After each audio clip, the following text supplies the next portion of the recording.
उसका बच्चों अपन पढ़ रहे थे फिजिकल केमिस्ट्री में, चैप्टर था अपना गैसीय अवस्था, गैसों के गुणधर्म क्या होते हैं।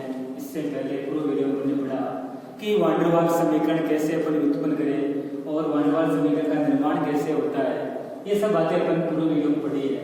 आज अपन देखते हैं कि वान डेर वाल्स समीकरण में जो वान डेर वाल्स स्थिरांक होते हैं ए और बी को अपन किस प्रकार से उनकी इकाई लिखे। जैसे मान लो सबसे पहले मैं लिखूं 1 मोल गैस के लिए, 1 मोल गैस के लिए वान डेर वाल्स समीकरण, वान डेर वाल्स समीकरण। तो अपन ने कल पूरे वीडियो में पढ़ा था कि 1 मोल गैस के लिए वान डेर वाल्स समीकरण क्या होती है, P plus A upon V square V minus B बराबर RT। ये अपन ने पढ़ा था 1 मोल गैस के लिए वान डेर वाल्स समीकरण। यहाँ पे जो ये पार्ट था इसको तो अपन क्या कहते हैं, दाब संशोधन कहते हैं, दाब संशोधन। और ये जो पार्ट है V माइनस B इसको कहते हैं आयतन संशोधन, वॉल्यूम करेक्शन, आयतन संशोधन कहते हैं, वॉल्यूम करेक्शन कहते हैं। ऐसे ही n मोल, ये तो 1 मोल गैस के लिए वान डेर वाल्स समीकरण है, ऐसे ही n मोल गैस के लिए, n मोल गैस के लिए वान डेर वाल्स समीकरण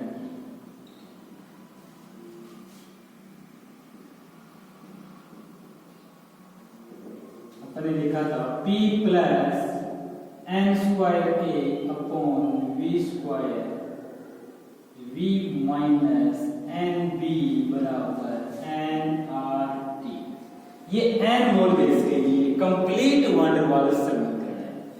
अब इसमें P प्रेशर है, दाब है, V आयतन है, पात्र का आयतन जिसमें गैस के अणु भरे हुए हैं, n मोल्स की संख्या है, A वान डेर वाल्स स्थिरांक, ऐसे ही V आयतन है, n मोल्स की संख्या है, B वान डेर वाल्स स्थिरांक है, n मोल है, R सार्वत्रिक गैस स्थिरांक, T तापमान है। तो यहाँ पे अपन ने देखा था कि जो A और B है इनको कहते हैं वान डेर वाल्स स्थिरांक, वान डेर वाल्स स्थिरांक। A और B है इनको कहते हैं वान डेर वाल्स स्थिरांक।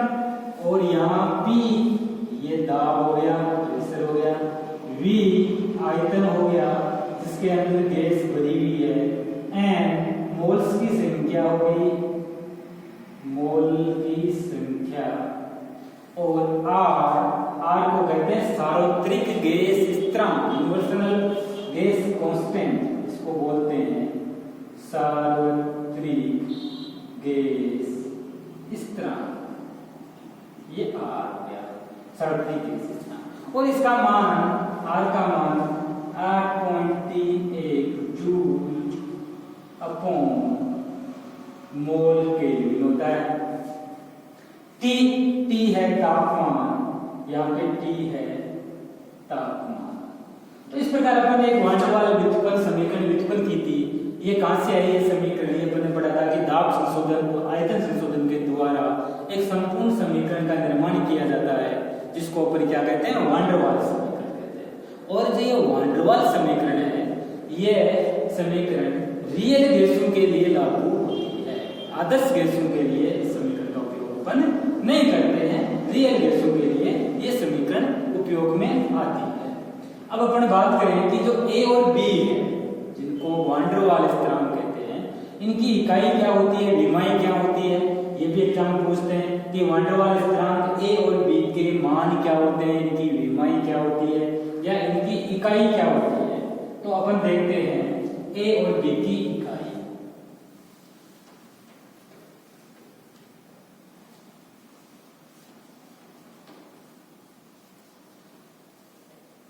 तो A और B की इकाई अपन वान डेर वाल्स समीकरण से ही ज्ञात करेंगे। देखो वान डेर वाल्स समीकरण P plus n square A upon V square दिया हुआ है, एक part P plus n square A upon V square. तो मैं इसको बराबर करूं, मान लूं P बराबर n square a upon v square. अपन को a का मान चाहिए तो a बराबर हो जाएगा p गुना v स्क्वायर बटा n स्क्वायर। ये a का मान है, वान डर वाल स्थिरांक a का मान। अब a की इकाई निकाले अपन, a की इकाई तो दाब की इकाई क्या होती है? p क्या है? प्रेशर है, दाब है। और दाब की इकाई होती है बार या पास्कल या कोस। तो p है दाब गुना v आयतन, तो आयतन का स्क्वायर, आयतन का स्क्वायर बटा n है मोल्स की संख्या, तो मोल का स्क्वायर, मोल का स्क्वायर हो गया। इनकी इकाइयों के मान रख दिए। अब दाब है, दाब की इकाई होती है एटीएम, वायुमंडलीय दाब या बार या पास्कल या आयतन, आयतन की होती है मीटर क्यूब, तो मीटर क्यूब का स्क्वायर बटा मोल, मोल का स्क्वायर। तो इसको अपन लिखेंगे तो ये हो जाएगा, इकाई हो जाएगी इसकी एटीएम मीटर क्यूब का स्क्वायर बराबर मीटर की घात 6 मोल यूनिवर्स। मोल ऊपर जाएंगे तो माइनस में चले जाएंगे, मोल स्क्वायर है ऊपर लेके जाएंगे तो मोल -2 हो जाएगा, तो मोल -2। तो ये तो हुई ए की इकाई। बहुत बार एग्जाम्स में पूछते रहते हैं और कॉम्पिटिटिव एग्जाम भी आते हैं कि वान डर वाल स्थिरांक ए और बी की इकाइयां ज्ञात कीजिए। तो ये तो अपन ए की इकाई आसानी से ज्ञात कर लेते हैं। ऐसे ही बी की इकाई निकालेंगे यहां से,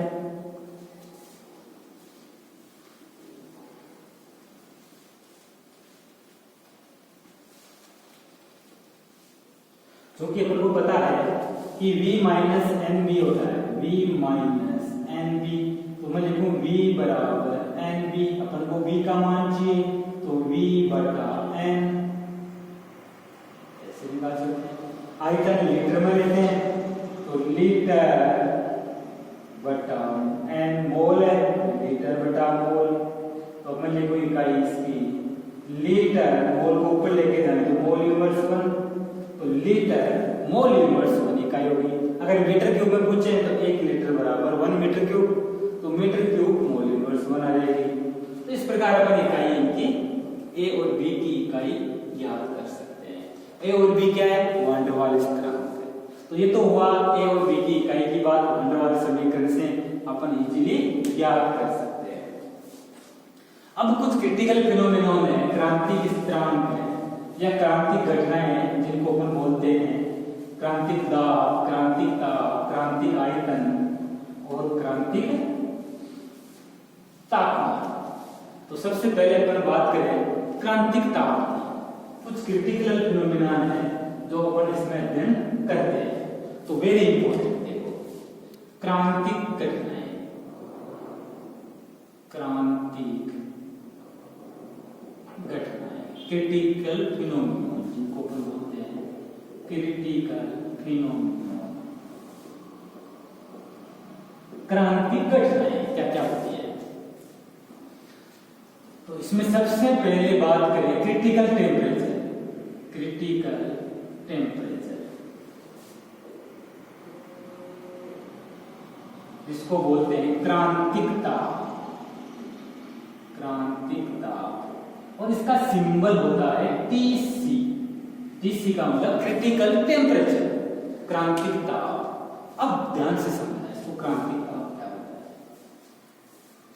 देखो क्रांतिक ताप गैसें होती हैं और गैस को निश्चित ताप पर दाब लगा करके अपन क्या करते हैं, उनको द्रवित करते हैं। जैसे मान लो एलपीजी गैस है, अपने घरेलू गैसों में सिलेंडर में भरी होती है लिक्विड पेट्रोलियम गैस, तो वो गैस है ब्यूटेन एंड ब्यूटेन और आइसोब्यूटेन का मिश्रण होता है और उसको प्रेशराइज करके निश्चित ताप पर उनको द्रवित रूप में लिया जाता है, तभी अपन को द्रवित रूप दिखती है। जैसे वो बाहर निकलती है तो वो गैस होती है, लिक्विड गैसीय अवस्था में होती है। तो ऐसे में कहूं क्रांतिक ताप क्या होता है, तो मैं लिखूं वह ताप जिसके ऊपर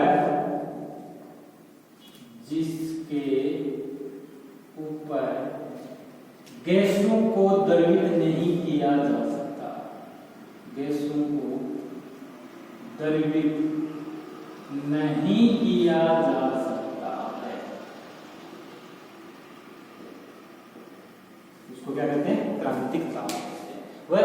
जिसके ऊपर गैसों को द्रवित नहीं किया जा सकता।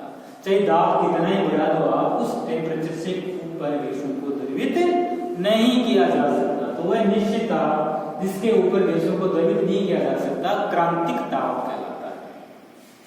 तो क्रांतिक ताप जिसको Tc से लेते हैं, इसका मान होता है 8/27 A/RB। इसका स्टैंडर्ड मान होता है Tc का 8/27 A/RB। यहाँ पे A और B है वो वान डेर वाल्स स्थिरांक है, R है सार्वत्रिक गैस स्थिरांक है और 8/27 फिक्स मान होता है, निश्चित वैल्यू होती है। तो ये क्रांतिक, और हर गैसों के लिए क्रांतिक ताप का मान निश्चित होता है, फिक्स होता है। जैसे मान लो बात करो CO2 गैस की बात, CO2 गैस के लिए, तो CO2 गैस के लिए क्रांतिक ताप का मान निश्चित होता है। और कितना होता है Tc का मान 31 डिग्री सेंटीग्रेड होता है। CO2 गैस के लिए क्रांतिक ताप का मान 31 डिग्री सेंटीग्रेड होता है। तो निश्चित ताप होता है जिसके ऊपर गैसों को द्रवित नहीं किया जा सकता, क्रांतिक ताप कहलाता है। क्लियर। नेक्स्ट बात करें अपन क्रांतिक दाब की बात करें। क्रांतिक दाब क्रांतिक ताप पर गैसों को द्रवित करने के लिए एक निश्चित दाब की आवश्यकता होती है। उस दाब को क्या कहते हैं? क्रांतिक दाब कहते हैं। तो मैं कहूं क्रांतिक ताप पर गैसों को द्रवित करने के लिए एक निश्चित दाब की आवश्यकता होती है। एक निश्चित दाब की आवश्यकता होती है और उस दाब को क्या कहते हैं? क्रांतिक दाब कहते हैं। तो क्रांतिक दाब का मान भी निश्चित होता है, फिक्स होता है हर गैसों के लिए। तो एक निश्चित दाब की आवश्यकता होती है जिसको कहते हैं क्रांतिक दाब, और इसका सिंपल होता है Pc, क्रांतिक दाब Pc, जिसका मान होता है A/27B²। क्रांतिक दाब का मान निश्चित होता है और जिसका मान होता है A/B²। तो ये क्रांतिक दाब हुआ। तो क्रांतिक दाब और एक और होता है क्रांतिक आयतन। क्रिटिकल वॉल्यूम, जिसको अपन Vc से लिखते हैं क्रांतिक आयतन। तो मैं लिखूं क्रांतिक आयतन क्या होता है? क्रांतिक दाब और क्रांतिक ताप पर गैसों के लिए निश्चित आयतन को क्रांतिक आयतन, क्रांतिक दाब पर गैसों का जो आयतन होता है उस आयतन को अपन क्या कहते हैं? क्रांतिक आयतन कहते हैं। और इसका मान निश्चित होता है Vc = dV। तो अपन ने 3 पैरामीटर प्राप्त किए। एक तो Tc क्रांतिक ताप, अपन ने 3 पैरामीटर दे दिया। क्रांतिक ताप Tc, इसका मान 8/27 A/RB। एक क्रांतिक दाब Pc, जिसका मान A/27B²। एक क्रांतिक आयतन Vc, जिसका मान होता है 3B। तो Tc, Pc और Vc 3 क्रिटिकल फिनोमिनन है जो हर गैसों के लिए जिनका मान निश्चित होता है। इसका अपन अध्ययन करते हैं। क्लियर? तो ये तो हुए क्रिटिकल फिनोमिनन जो अपन को ध्यान में रखना है। नेक्स्ट पढ़ेंगे नेक्स्ट वीडियो में। Thank you.